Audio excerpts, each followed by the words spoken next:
Could Morten Hjulmand be the answer to Manchester United's midfield problems? Or is this just another example of simply signing a manager's former players, perceiving it as a lower risk compared to other transfers due to their familiarity with the system, but instead just turning out to be another overpriced gamble? Well, in today's video we're breaking down exactly what he offers both statistically and from the eye test compared to Casemiro and Manuel Ugarte, as well as other top targets like Ederson and Lamine Camara. But as I usually do, let's start off the analysis objectively, comparing Hjulmand's 16 metric circle chart with Ugarte and Casemiro's. So the main difference between Hjulmand and Ugarte statistically is that the Dane records far more progressive passes, deep completions, which are passes into a 20-metre radius of goal, and progressive actions, alongside a higher completion percentage on his progressive passes as well. Now it is true that neither are high volume dribblers, but Hjulmand does complete dribbles at a far higher rate than Ugarte, implying that when Hjulmand does look to take a player on with a twist and a turn in a central position,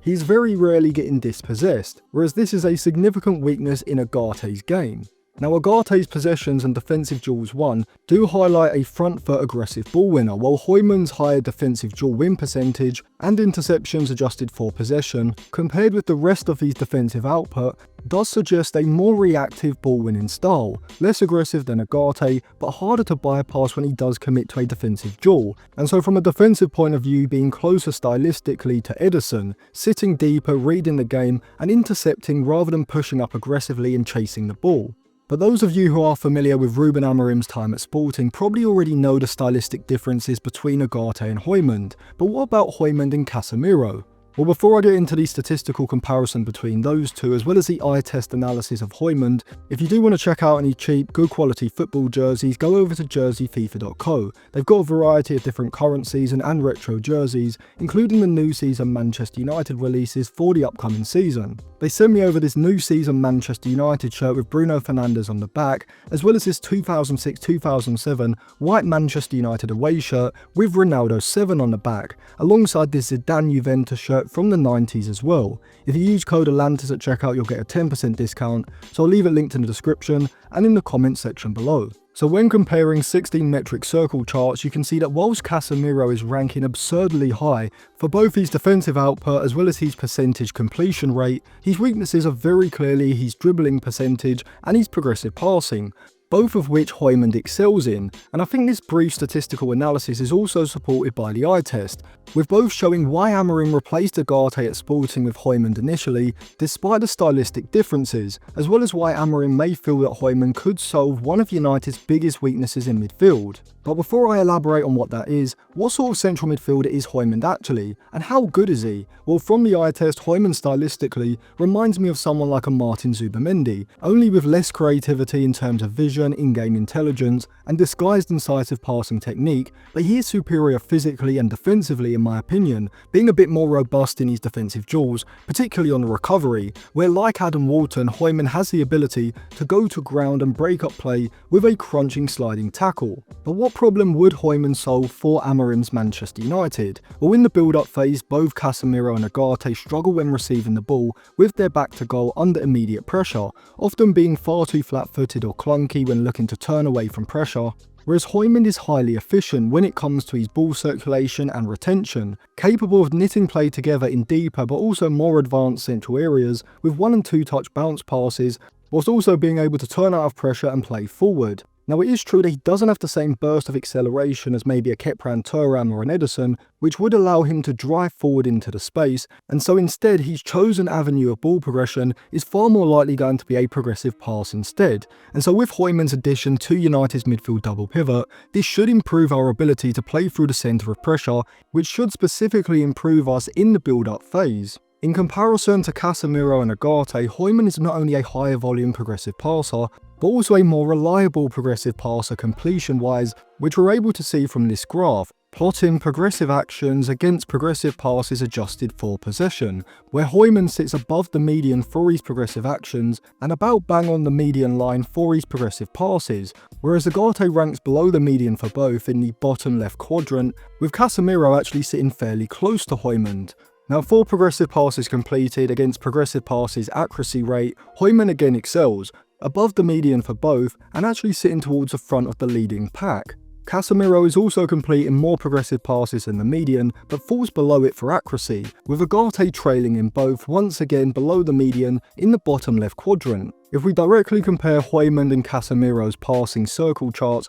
you can see Hjulmand is the better of the two at retaining and progressing the ball from deeper areas, whilst Casemiro provides less reliability in terms of ball retention and progressive passing from deeper areas, but greater creativity further up the pitch, as seen with his through balls and passes into the penalty area ranking significantly higher, whilst Ugarte's weakness in possession becomes clear with a statistical comparison to both Casemiro and Hjulmand. But I think the reason that Ruben Amorim prefers Hjulmand to either Ugarte or Casemiro largely stems from his in-possession strategy of playing through the centre of the pitch in the middle third, as Hjulmand's superior efficiency, accuracy and progressive passing ability allows him to sit centrally between the lines and tight spaces to then connect passing sequences through the centre, utilising fluid 1 and 2 touch passes, which we would see him involved in frequently during Amorim's time at Sporting, with both Hjulmand and a striker like Gyökeres being key to this ball progression strategy. So we've established that Hjulmand is a superior retainer and progressor of the ball from the defensive and middle third, but what about out of possession in comparison to Ugarte and Casemiro?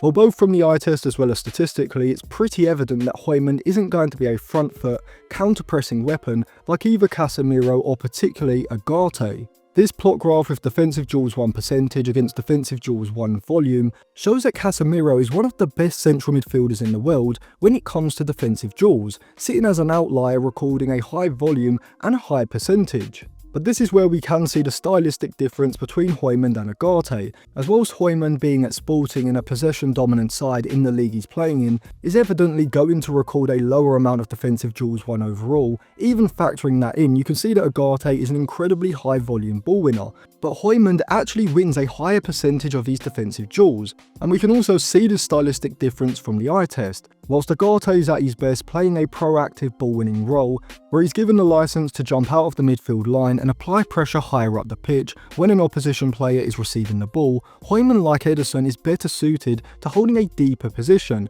as reactive ball winners, not jumping out high and leaving space in behind in order to win the ball back in the press, but instead being able to shuttle over on the recovery to win defensive and physical duels before the attack can move into their half or defensive third. By trading Ugarte for Hjulmand in the midfield double pivot, Ruben Amorim would lose a superior counter-pressing ball winner, but he would gain a more patient and reliable tackler, who also is superior when receiving the ball under pressure, knitting play together with short passes in congested zones, and someone who is a far better long and progressive passer. And so if the deal was a straight swap between Ugarte or Hjulmand, or at least Ugarte being sold for around what Hjulmand would cost, I do think that this would be an upgrade for what Amorim needs in a central midfielder, particularly in possession where the upgrade would be significant from Ugarte to Hjulmand. However, if Ugarte and Casemiro are staying, and Hjulmand is going to cost between 40 to 50 million pounds, I think Lamine Camara at maybe 35 to 40 and Ederson at maybe 50 to 55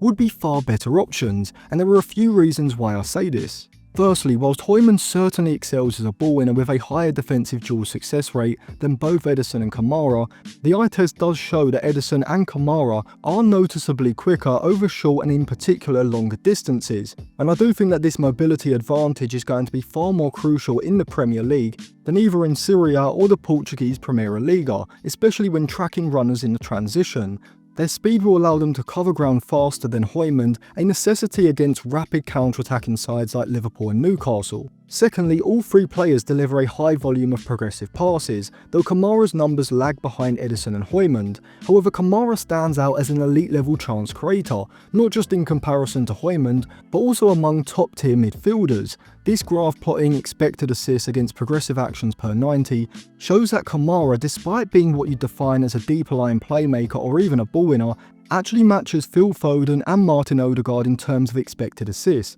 and trails only slightly behind someone like Cole Palmer. Ederson, whilst ranking lower than Kamara, still clears the median in both metrics. Hjulmand's positioning on the graph, however, reveals a key limitation in his game. Though strong in terms of progressive passing from deeper areas, he falls below the median in expected assists, highlighting his lack of creativity further up the pitch in attacking zones compared to Ederson and especially to Kamara. But also thirdly, as I've said before, United's current central midfield options do lack powerful ball carrying ability on the transition. Hjulmand certainly isn't a ball carrier, definitely someone who prefers to sit deep, dictating the tempo and progressing the ball via his passes. Lamine Camara similarly isn't really a high volume carrier. And whilst I would say that from the eye test, Ederson clearly has the ability to drive the attack forward through the centre of the pitch with a powerful carry, in terms of volume and frequency, he still only ranks just above the median for his carrying and dribbling metrics. Someone like Hjulmand Thuram, who'd likely cost around the same, if not slightly less than Hjulmand, could be a better option,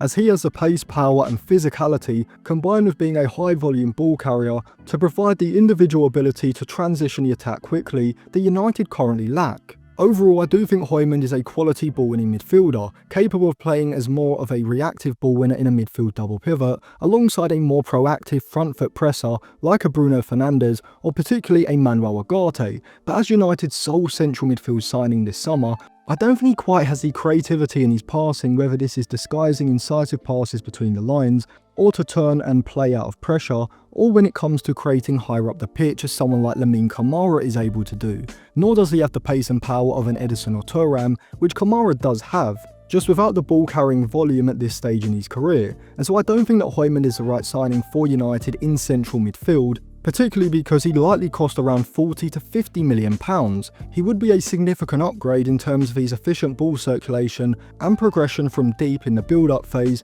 and when sitting between the lines in the middle third, but I just don't see too much difference in quality between him and another ball winner like Anton Stack, who just went to Leeds for under £20 million. I'd value Hjulmand at between £25 to £30 million max. I think once you're up into the 40s, a younger, more creative and higher potential central midfielder like Lamine Camara, already made box-to-box midfielders with pace and power like Thuram or Ederson would be better options, even if Ederson did cost £5 to £10 million more. So let me know what you think of Hjulmand. Do you prefer him to the other options I've mentioned? And if you want to check out any cheap, good quality football jerseys, go over to jerseyfifa.co. You can use code Atlantis at checkout for a 10% discount. It will be linked in the description and comment section below. And if you want to sign up to my Patreon to get access to any plot graphs or read any of my articles, I'll leave that linked on the end screen now as well.